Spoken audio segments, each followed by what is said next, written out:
guys, in this video I am going to show you how to make a calculator using AI.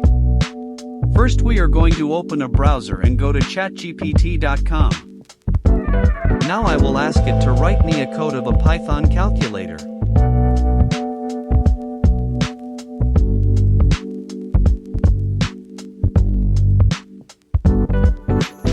Let's copy it.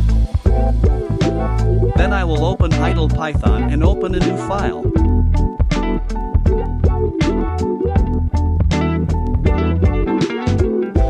Now let's paste the code and save it.